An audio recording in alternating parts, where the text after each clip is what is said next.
यहां पर आई को छोड़ दें तो बाकी सारे जो है यहां से कॉमन मिल जाएंगे हमें।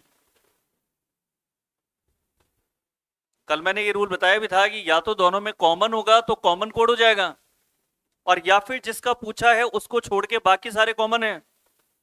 तो बाकी सारे कॉमन है तो यहां पर जो भी कॉमन नहीं होगा, जैसे यहां आई कॉमन नहीं है, तो यहां पे जो नंबर कॉमन नहीं होगा वो आई के लिए होगा, तो यहां पर 5 जो है वो नहीं मिलेगा इसके अंदर। बाकी 1 4 3 2 ये सब मिल रहे हैं अपने को। तो जो बचा हुआ अंक 5 है वो कोड होगा। कोडिंग डिकोडिंग में ये क्वेश्चन 100% आ रहा है अभी। इसके बाद में क्वेश्चन नंबर 3 पर जाएं। ये अपना शुरू से फेवरेट चैप्टर है वाला। इसके तो जितने भी क्वेश्चन करंटली पूछे जाएंगे वो सब हमें डिस्कस करने हैं, क्योंकि जितने ही डिस्कस होंगे उतना ही हमारी क्लास बेटर से बेटर हो जाएगी। कथन कारण कि जो दो चीजें दी गई उसमें कौन सा कारण है जिसकी वजह से परिणाम निकला हो, या दोनों ही स्वतंत्र कारण है या दोनों ही स्वतंत्र परिणाम है, प्रभाव है। तो कथन पढ़ने के बाद ही डिसाइड कर सकते हैं कि कारण है या परिणाम है। तो कथन में स्थानीय नदी का जलस्तर इस ग्रीष्म ऋतु में अब तक के सबसे निचले स्तर पर पहुंच गया, जिससे आसपास के कस्बों में जलापूर्ति भी बाधित हुई है। कि कोई नदी है स्थानीय नदी जिसमें पानी बहुत तेजी से गर्मी के अंदर कम हुआ, जिस वजह से जो कस्बों में जल की आपूर्ति होती है वो भी बाधित हुई है। गर्मी की वजह से हुई है, यहां तो लिखा हुआ है ही। दूसरी बात, इस क्षेत्र में कई पावर प्लांटों ने शीतलन प्रक्रियाओं के लिए अपर्याप्त जल के कारण विद्युत उत्पादन में कमी की सूचना दी है। जो पावर प्लांट लगे होते हैं, डैम जिसको कहते हैं, नदी पर जो बने होते हैं जिससे कि बिजली का निर्माण होता है, अगर पानी की कमी होगी तो उन पर भी फर्क पड़ेगा।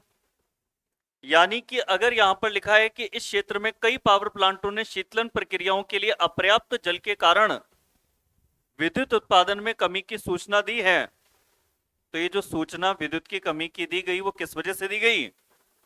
क्योंकि ग्रीष्म ऋतु में स्थानीय नदी का जल स्तर जो था वो अब तक के सबसे निचले स्तर पे पहुंच गया। वो निचले जल स्तर जब पहुंचा वहां पर नदी में, तो फिर जो पावर प्लांट थे उन पावर प्लांट से जो बिजली का निर्माण होता है वो नहीं हो पाएगा, क्योंकि जो शीतलन की प्रक्रिया है उसमें कमी आएगी। तो यहां पर हम कह सकते हैं कि ये जो विद्युत उत्पादन की जो कमी है पावर प्लांटों में, इसकी जो सूचना दी गई उसका कारण था ग्रीष्म ऋतु में स्थानीय नदी का जल स्तर, जलापूर्ति बाधित हुई, जो जल स्तर है वो निचले स्तर पे पहुंचा, इस वजह से ये हुआ। तो इसके अंदर कारण तो फर्स्ट हो गया, फर्स्ट कारण है, और सेकंड इसका संभावित प्रभाव है। संभावित जरूर लिखा हुआ आता है क्योंकि ये संभवतः हो सकता है ऐसा। तो इसके अंदर सेकंड आंसर है, और ये कितने जनों से ही किया, तो ये जो है फर्स्ट कारण है, और सेकंड इसका ये 9 जनों ने सही आंसर दे दिया है, और 2 जनों ने इसका गलत आंसर दिया सी दे करके, कि दोनों ही स्वतंत्र कारणों के प्रभाव हैं। तो नहीं, ये तो इसके अंदर कारण तो खुद ही लिखा हुआ है इसके अंदर, ग्रीष्म ऋतु में, और सामान्यतः ऐसा होता भी है इस कारण से जो स्थानीय नदियां होती है उसमें पानी का स्तर कम हो जाता है। इसके बाद में और आगे क्वेश्चन पे चलते हैं। ये भी अच्छा क्वेश्चन है, पजल टेस्ट, मगर ये तो आपके क्लियर हो चुका था, मगर फिर भी बीच में एक प्रैक्टिस के लिए वो डाल दिया गया। रिजल्ट देख लेते हैं, रिजल्ट ठीक है क्या? तो रिजल्ट बिल्कुल शानदार है। इसका सी आंसर दिया गया 12 स्टूडेंटों के द्वारा, तो क्लास में 100% का ही सही है। पजल टेस्ट में देखा गया कि इस तरह के जो क्वेश्चन है वो अपनी क्लास में अब गलत नहीं हो रहे हैं, बाकी वैसे पजल टेस्ट इतना आसान नहीं होता है। और आजकल 2024 से ये स्टार्ट हुआ इस तरीके से, योगफल 9 है और गुणनफल इतना है, इस तरह की चीजें हैं। तो पजल बहुत बढ़िया तरीके से चल रहा है आपका। फिर एक मेरा फेवरेट चैप्टर होता है ये वाला, मिसिंग नंबर और कथन। इन दोनों की मेरी कोशिश रहती है कि प्रैक्टिस अधिक से अधिक होती रहे क्लास में। यहां पर 86 अगर 298 से संबंधित है और 105 317 से संबंधित है, तो फिर 48 किससे संबंधित होगा? तो यहां पर जो लॉजिक था वो अंतर का था। यहां जो अंतर आएगा ना, वही अंतर यहां भी आएगा।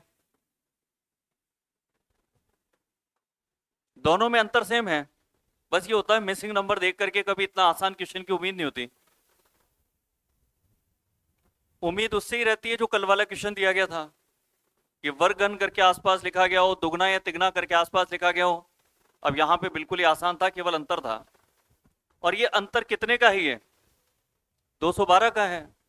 यहां भी चेक करोगे 212 का है, और 105 से 317 करोगे वो भी 212 का है। अब 48 से भी अगर 212 आगे जाएंगे तो आंसर कितना हो जाएगा? 260, यानी कि सी आंसर। और ये देने वाले स्टूडेंटों की संख्या है 7, जो कि काफी कम है। कथन वाले जो क्वेश्चन था उससे भी कम है। शायद मेरे हिसाब से सबसे कम जनों का सही होने वाला क्वेश्चन आपके यही है। इस क्वेश्चन में जो गलत आंसर दिए गए थे वो डी दिया गया था 2 जनों के द्वारा, और बी भी दिया गया था 2 जनों के द्वारा। और एग्जाम में तो इसका प्रतिशत रेशो बहुत ही ज्यादा कम था।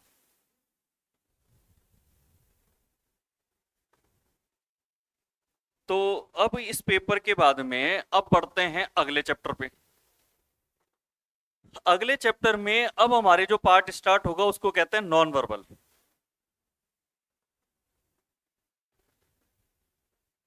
नॉन वर्बल यानी कि उस तरह की रीजनिंग जिसमें बिना शब्दों के आकृति से आकृति के रूप में जब पहचान उत्तर के रूप में की जाए तो उसको कहते हैं नॉन वर्बल, अशाब्दिक, बिना शब्दों के।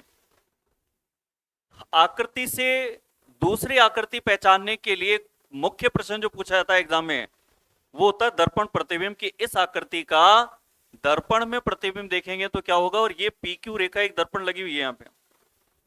तो दर्पण में जो प्रतिबिंब होता है वो दाएं बाएं के रूप में उल्टा दिखाई देता है। यानी कि उल्टा ये इस प्रकार से बनेगा कि जो त्रिभुज है, अब त्रिभुज का फेस ऐसा होगा, और ये एरो राइट हैंड साइड पे था, राइट हैंड साइड की जगह ये होगा लेफ्ट हैंड साइड पर। ये दर्पण प्रतिबिंब होता है। जैसे कि आपने घड़ी चैप्टर में पढ़ा था कि अगर 3 बज रहे हैं तो 3 बजे का दर्पण प्रतिबिंब हो जाता था 9 बजे। दाएं और बाएं चेंज कर दो, वो होता है दर्पण प्रतिबिंब। इसको हाफ कर दिया, अब जो चौकोर बॉक्स होगा उसमें हाफ करने पे एरो इधर होना चाहिए, केवल इन दोनों में। कि चौकोर बॉक्स का आधा हिस्सा कर दिया, आधे को चेंज कर देना है। अब त्रिभुज की जो स्थिति थी तिकोनी वो भी चेंज होनी चाहिए थी, मगर यहां पे त्रिभुज की सही स्थिति चेंज करके केवल दिखाया गया 2 में। अब इसमें आकृति के और भी क्वेश्चन यहां पर थोड़े से कर लें अपन इसमें तो।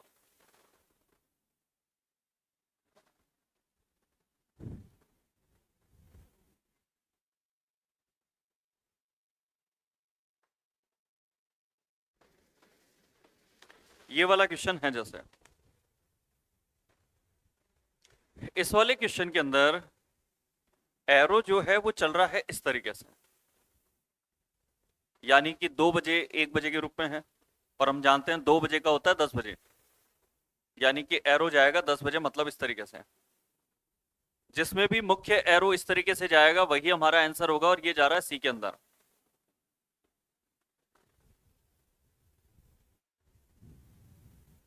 हाफ किया, ये एरो दाईं तरफ था, दाएं की जगह आंसर में ऐसे होगा, और ये केवल और केवल सी के अंदर है।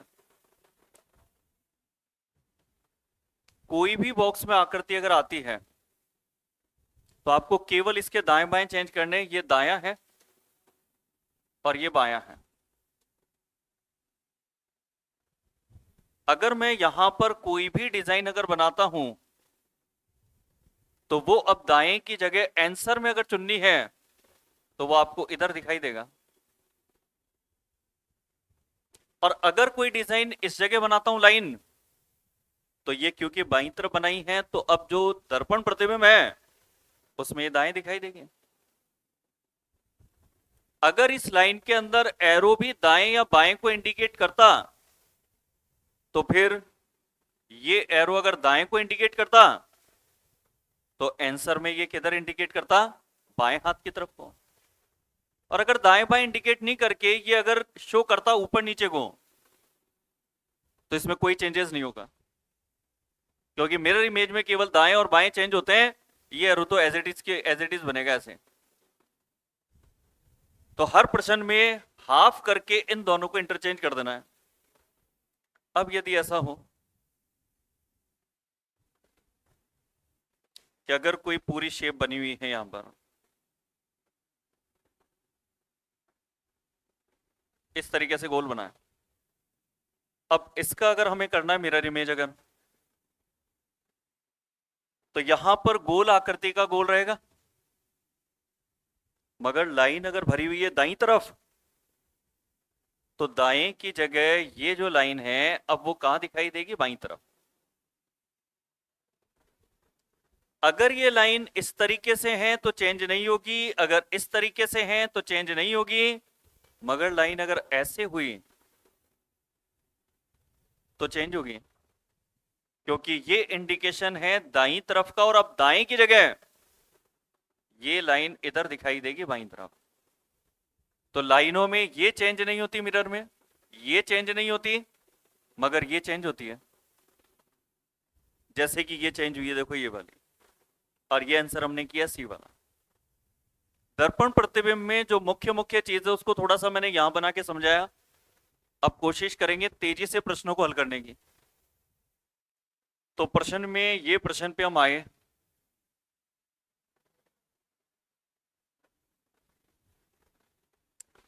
और इस प्रश्न में ये दायां बायां डिसाइड हो गया। ब्लैक वहां ले जाएंगे, लाइन यहां ले आएंगे, और ऐसा अगर कर देंगे तो आपका राइट आंसर इसके अंदर ए हो जाएगा। कौन सा वाला, सी वाला। डी में देखो, जैसा भी मैंने कहा था कि ये लाइनें चेंज नहीं होती हैं। लाइन केवल कौन सी वाली चेंज होगी, ऐसे वाली। इसमें इस लाइन की जगह लाइन चेंज करके खड़ी लाइन कर दी गई, वो दर्पण में चेंज होती नहीं। ये गलती थी इसमें, लाइनें चेंज नहीं होती हैं। इसके बाद में इस वाले प्रश्न पे आते हैं जिसमें कि हमारे पास ये लाइन है जो कि बाईं तरफ इंडिकेट करती है। तो फिर बाएं की जगह अब ये एरो बड़ी लाइन ऐसे इंडिकेट करेगी दाईं तरफ बॉक्स में। यहां दाएं खाली पड़ा है, यहां दाएं खाली पड़ा है, आंसर इन दोनों में से कोई एक होगा।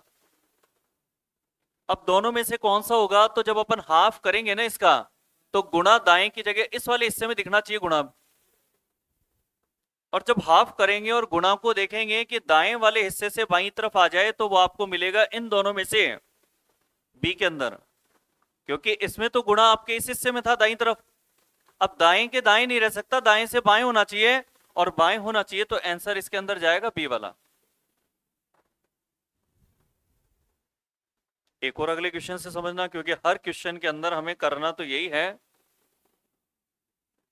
कि दाएं बाएं चेंज करने, गोल उधर जाएगा, त्रिभुज यहां आएगा, लाइनें इधर आएगी, ये त्रिभुज उधर जाएगा तो सही, मगर इसका तिकोना जो हिस्सा है ना वो दाईं तरफ था, अब तिकोना हिस्सा बाईं तरफ होगा। बताओ सही उत्तर कौन सा होगा, 4 नंबर का। 4 नंबर इसके अंदर राइट आंसर है। सारी चीजें दाएं बाएं में जो इंटरचेंज हमें चाहिए थी वो प्रॉपर वे में हुई है। अगर ये त्रिभुज हमें यहां पर चाहिए था तो ऐसा केवल इन दोनों में मिलता है। 2 ऑप्शन तो वहीं हट गए, सेकंड और थर्ड नंबर का।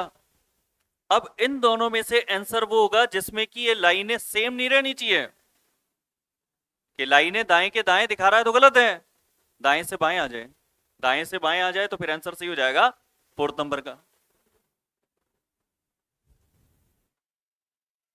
इसके बाद में लाइनों का इसी तरह का चेंजमेंट अगर करते हैं तो इस डायग्राम में देखें अगर, तो मैंने फिर कर दिया हाफ। अब होगा ये कि जो यहां पर ब्लैक वाला हिस्सा इधर भरा हुआ है, ये ब्लैक हिस्सा इधर होना चाहिए, या ये लाइनों वाला हिस्सा ऐसे भी कह सकते हो आप, ये लाइनों का हिस्सा अब यहां की जगह यहां से स्टार्ट होगा। कि भाई ये लाइनें दाईं तरफ थी, अब ये लाइनें बाईं तरफ खड़ी लाइनें दिखनी चाहिए, क्योंकि लाइनें भी चेंज नहीं कर सकते आप, खड़ी की जगह समतल हो जाए। तो अगर ये लाइनें दाएं की जगह बाएं से स्टार्ट होगी तो आंसर आपका जाएगा डी वाला। केवल डी में ऐसा दिया गया है जहां पे दाएं बाएं चेंजेस हैं। ऐसे ही ये जो ब्लैक ये वाला हिस्सा है, ये ब्लैक यहां चले गया देखो। तो हर प्रश्न में क्या करना है, हाफ, कि दाएं और बाएं को इंटरचेंज कर दो, वो हो गया मिरर इमेज।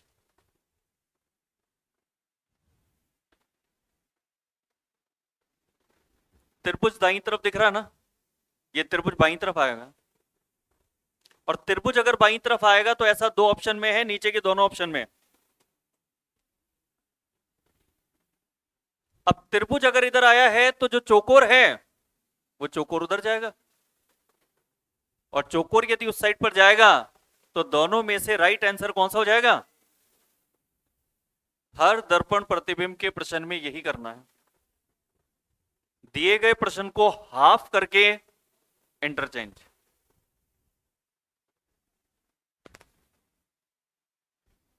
इस तरह के प्रश्न में और कोई प्रश्न लें तो जैसे ये क्वेश्चन लें, अगर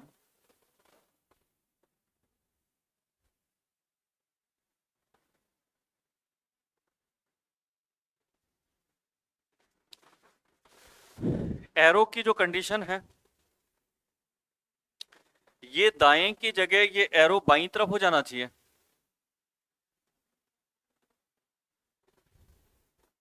और अगर ये एरो इधर की तरफ हो जाए तो ऐसे दो ही विकल्प हैं, मगर सी और डी में से जो राइट आंसर है वो होगा इसके अंदर सी वाला, क्योंकि ये ब्लैक डॉट ब्लैक ही रहना चाहिए, खाली दिखाया गया तो गलत है। और व्हाइट जो डॉट है वो व्हाइट ही रहना चाहिए, उसमें ब्लैक दिखाया गया वो गलत है।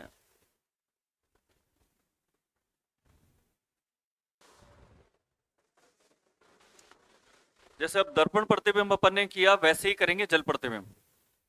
मगर दर्पण प्रतिबिंब का एक क्वेश्चन जो आरएस के 2 बार रिपीट हो चुका है, आईएएस में 1 बार रिपीट हो चुका है, कि जो इंग्लिश अल्फाबेट होती है उसमें जो कैपिटल वाले लेटर होते हैं, बड़े जो अक्षर होते हैं, उनमें ऐसे कितने अक्षर हैं जो मिरर इमेज में देखने पर सेम रहते हैं। और आरएस के अभी 2025 वाले पेपर में आया था, ऐसे कितने व्यंजन होते हैं। तो ये क्वेश्चन 3 बार रिपीट हो चुका है। इंग्लिश अल्फाबेट जो कैपिटल लेटर वाली है, इसमें कितने अक्षर हैं जो सेम रहते हैं। तो जैसे मान लो अगर हम यहां पर बनाएं इनको, मिरर इमेज में हम चेंज कर रहे हैं, तो देखो जो ए होता है ना, इसका अगर हाफ भी कर दोगे आप तो दोनों साइड सेम होता है। इसलिए क्या होगा कि अगर इसको आप दर्पण में देखोगे तो ये चेंज होगा नहीं, क्योंकि हमारा लॉजिक यही है ना दर्पण के अंदर कि हाफ करना है और दोनों इंटरचेंज करने हैं। मगर यही बीम में अगर आप देखोगे तो बाईं साइड तो खाली पड़ी है, मगर दाईं तरफ ये दोनों गोले बने होते हैं। अब होगा क्या, मिरर इमेज करोगे तो चेंज हो जाएगा, क्योंकि अब ये जो दोनों गोले बीम में दाईं तरफ है वो किधर हो जाएंगे, बाईं तरफ। बी चेंज हो गया। अगर हमारा एग्जाम में ये प्रश्न आया हो जो पिछले 4 साल में 3 बार रिपीट हो चुका है, कि कितने अक्षर ऐसे हैं जो कि मिरर में देखने पर भी चेंज ना हो, तो ए तो नहीं हुआ, बी हो गया, सी हो गया, डी भी होगा, ई होगा नहीं होगा, वो भी होगा, एफ, जी, जी भी होगा, एच, एच नहीं होगा, क्योंकि एच को अगर बीच में से काटोगे तो दोनों साइड एक जैसी डिजाइन है, तो एच भी नहीं होगा। और एच के बाद आई भी नहीं होगा, क्योंकि आई को भी आधा बांट दोगे कोई फर्क नहीं पड़ेगा। जे चेंज हो जाएगा, के भी हो जाएगा, एल भी, एम हो जाएगा। एम का आधा भाग कर दो, दोनों साइड बराबर डिजाइन होती है, तो ये चेंज नहीं होगा। एन चेंज होगा नहीं होगा, एन चेंज हो जाएगा। एन की डिजाइन ये होती है और ये चेंज होकर के ऐसी हो जाएगी, तो एन चेंज हो जाता है। एन के बाद ओ तो बड़ा आसान है, एम भी नहीं हुआ, ओ भी नहीं हुआ। ओ के बाद में पी चेंज हो जाएगा, क्यू भी हो जाएगा, आर चेंज होगा, एस भी चेंज हो जाएगा, टी, टी नहीं होगा क्योंकि टी अक्षर इस तरीके से दिखाई देगा। यू, यू भी नहीं होगा, यू को आधा बांट दो दोनों साइड बराबर है। वी भी नहीं होगा, डब्ल्यू भी नहीं होगा, एक्स, वाई, वाई कैपिटल वाला लिखते हैं, वाई कैपिटल वाला नहीं होगा। जेड, जेड चेंज हो जाएगा। जेड को उल्टा करते हैं वो चेंज हो जाता है वो। अब ये वो अक्षर है इंग्लिश अल्फाबेट के अंदर जो कि मिरर इमेज में भी सेम रहते हैं। इनकी अगर संख्या पूछेगा तो यहां पे हमने लिख दिए हैं चार, चार या पांच, पांच यहां पे हैं और उसके बाद में पांच और छह यहां पर हैं, तो 11 हैं। ऐसा क्वेश्चन आया हुआ है। मगर आरएस में भी जो क्वेश्चन आया था फरवरी के अंदर वो चेंज आया था। उसमें क्वेश्चन इस तरीके से था कि कितने अक्षर चेंज होते हैं। तो 26 में से 11 तो चेंज हो गए और जो चेंज नहीं हुए वो कितने हो गए? 15 हो गए। बचे हुए जो हैं वो चेंज हो गए, ये चेंज नहीं हुए। एक बार एग्जाम में क्वेश्चन आया था व्यंजन कितने होते हैं इनमें से ऐसे जो कि चेंज नहीं होंगे। तो व्यंजन व्यंजन अगर लेने हैं तो फिर यहां पर इनको हटा दो।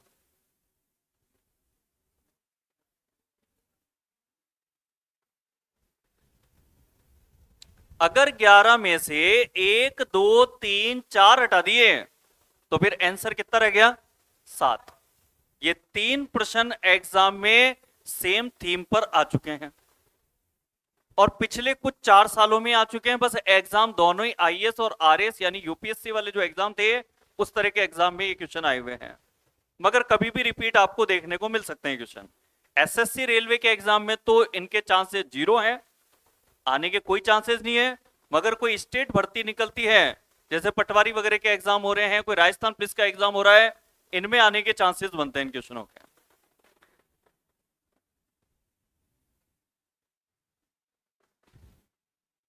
अक्षरों में क्वेश्चन देख लेते हैं अपन। जैसे अगर ये वाला करना है, अगर मिरर इमेज, तो अक्षरों में अगर करना है तो देखो क्या है, जब मिरर इमेज करेंगे ना तो इस बार जो ई अक्षर होगा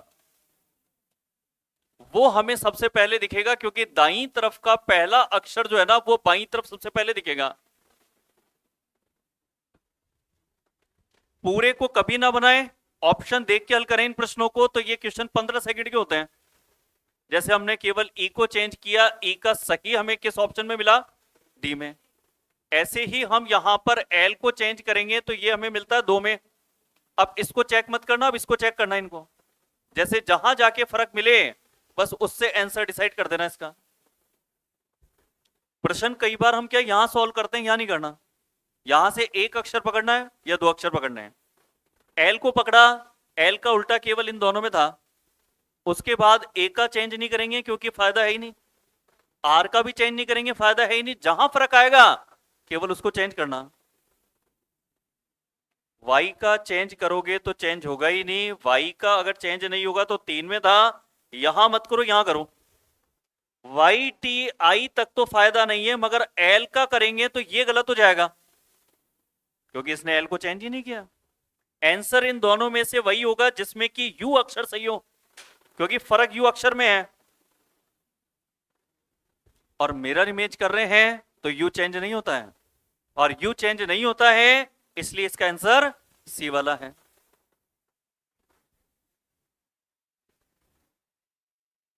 अगर इस वाले क्वेश्चन को सॉल्व करें कि यहां पर मिरर इमेज क्या होगा जिसमें कि लेटर भी है और नंबर भी है, तो जो 2 है इसके अंदर, ये 2 अगर चेंज करेंगे तो 2 हमें दिखाई देगा इस तरीके से। यानी कि ये लाइन इसमें बाईं तरफ थी, इसमें दाईं तरफ हो जाएगी लाइन।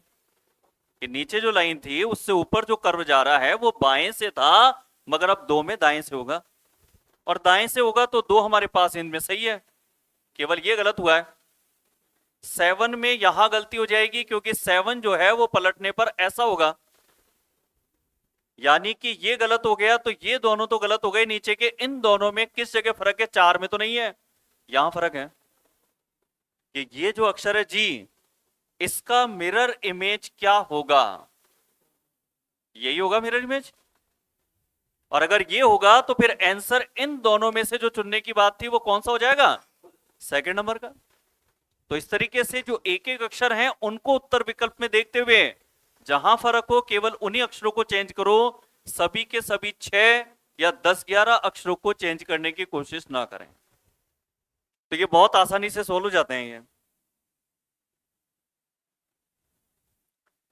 इसके बाद में अगर एक और क्वेश्चन ऐसा ले लें अगर अपन प्रैक्टिस के लिए, तो ये ले लेते हैं, उठा लेते हैं। एन अक्षर का चेंज होता है और एन अक्षर का जैसा चेंज होता है ना, वो इन तीनों में दिया है। एन के बाद आर में कोई चेंजेस नहीं है, ई में गलती है एक जगह, और वो है इस जगह। यहां ई का मिरर इमेज नहीं किया, यानी कि इन दोनों में से कोई आंसर होगा।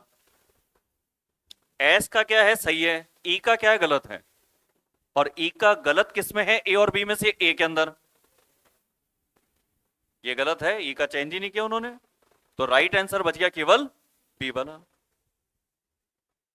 आर अक्षर का मिरर इमेज करेंगे तो सही दिया है दो ने। ई तक पता नहीं लगेगा, मगर जेड में जाकर के आंसर निकलेगा, क्योंकि जेड चेंज होगा। और इसने दोनों जेड चेंज किए, इसने केवल एक जेड चेंज किया, एक को एज इट इज रख दिया, तो ये वाला गलत हो गया। तो फाइनली आंसर चले गया ए वाला इसके अंदर। 6 नंबर में जी अक्षर का परिवर्तन होगा, जो कि इन तीनों ने दिया है। अब कौन से अक्षर का निकालने जिससे आंसर आ जाए, तो एफ का निकालने से आंसर आएगा, क्योंकि ये तो सब सेम है, NIX तो सब में। एफ अक्षर का सही प्रतिबिंब कौन सा होगा, तो एफ का सही होगा ये वाला, कि एफ का जो मिरर इमेज है ये होगा इस तरीके से कि ये दोनों लाइनें दाएं की जगह दिखाई देगी बाईं तरफ, और बाईं तरफ दिखाई देगी, तो फिर इसका राइट आंसर हो गया इसके अंदर बी वाला। तो मिरर इमेज के तो कोई से भी अगर क्वेश्चन सॉल्व करने हो, तो क्वेश्चन सॉल्व करने के लिए एक ही तरीका ध्यान रखें, केवल हाफ। चाहे वो अक्षर ए हो चाहे अक्षर बी हो, हाफ करो और फिर जो है दाएं बाएं चेंज कर दो। अब जैसे इसके अंदर हाफ कर दिया, तो ये ब्लैक डॉट अब इधर आ जाएगा, ये आपका आंसर होगा। हाफ करते ही ये दाईं तरफ के जो हिस्से हैं ये इधर दिखेंगे, तो राइट आंसर आपका हो गया इसके अंदर ए वाला। कोई भी प्रश्न हो, जैसे एक प्रश्न और दिखा देता हूं इस चीज के लिए, कि मिरर इमेज में हर क्वेश्चन में ये चीज करनी है अपने को।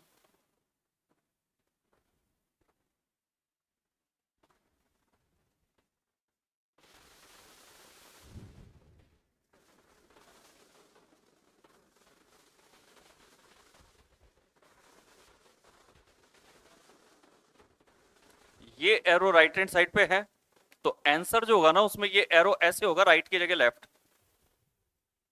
इस एरो का राइट से लेफ्ट होगा, तो दो ऑप्शन है आपके पास, जिसमें एरो का राइट की जगह लेफ्ट किया।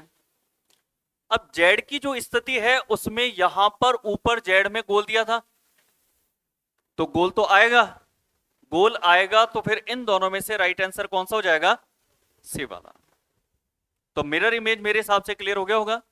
आज मिरर इमेज हो गया, कल की क्लास में जल प्रतिबिंब वाटर इमेज कर लेंगे अपन। तो आज इतना ही कर लेते हैं इसमें।